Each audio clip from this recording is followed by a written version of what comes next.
Assalamualaikum warahmatullahi wabarakatuh. Saya Uzkia Rehana di sini akan mempresentasikan mengenai kebijakan pemerintah dalam penanggulangan dan pencegahan merebaknya varian Omikron. Yang pertama ada sejarah. Awalnya varian Omikron ini pertama kali ditemukan di Afrika Selatan dan mulai menyebar ke negara-negara di Eropa seperti Italia, Jerman, Inggris, dan lainnya hingga ke 150 negara di dunia termasuk Indonesia. Nah, lalu apa sih yang membedakan varian Delta dengan Omikron? Yang pertama, varian Omikron termasuk varian of concern karena kemampuan mutasinya yang tidak biasa.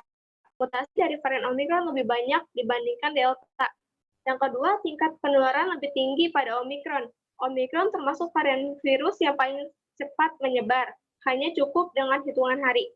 Yang ketiga, varian Omikron mampu menurunkan efektivitas vaksinasi dibandingkan varian Delta, karena Omikron memiliki mutasi yang banyak hingga mencapai 50 mutasi, sehingga mampu menyerang dan mempengaruhi sistem imun manusia. Namun walaupun mutasi yang banyak dan penyebaran yang cepat, tingkat keparahan pada Omikron lebih rendah dibandingkan Delta. Hingga saat ini belum ada kasus kematian terkonfirmasi akibat varian Omikron. Kasus Omikron pertama kali di Indonesia berawal dari 3 orang petugas kebersihan di Wisma Atlet yang sebelumnya sudah terkonfirmasi terjangkit COVID-19. Satu di antaranya dinyatakan positif Omikron karena tertular dari WNI yang baru pulang dari Nigeria. Varian Omikron disebutkan 5 kali lebih cepat menyebar dibandingkan varian Delta. Kemenkes sendiri memprediksi kasus Omikron akan meningkat tinggi, sehingga diubah strategi untuk menghadapi varian Omikron. Karena tingkat keparahan terhadap Omikron lebih rendah dibandingkan Delta, Kemenkes solusi untuk masyarakat yang terinfeksi Omikron untuk difokuskan dirawat di rumah, namun tetap dalam patuhan medis. Kemenkes juga sudah bersama dengan 17 platform telemedicine untuk memastikan masyarakat yang dirawat di rumah tetap mendapat akses konsultasi ke dokter dan delivery obat. Per 4 Januari 2021, terdapat 239 kasus positif Omikron karena perjalanan ke luar negeri, dan mayoritas kasus positif dilakukan oleh perjalanan ke luar negeri. Per 11 Januari, 114 positif, namun 114 diantaranya sudah dinyatakan sembuh. Nah, ada kontradiksi libur Natal dan Tahun Baru.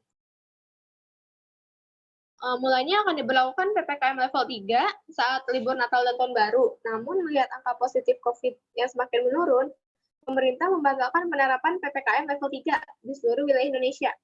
Pemberlakuan aturan perjalanan selama PPKM di libur Natal dan Tahun Baru akan disesuaikan dengan kondisi daerah masing-masing.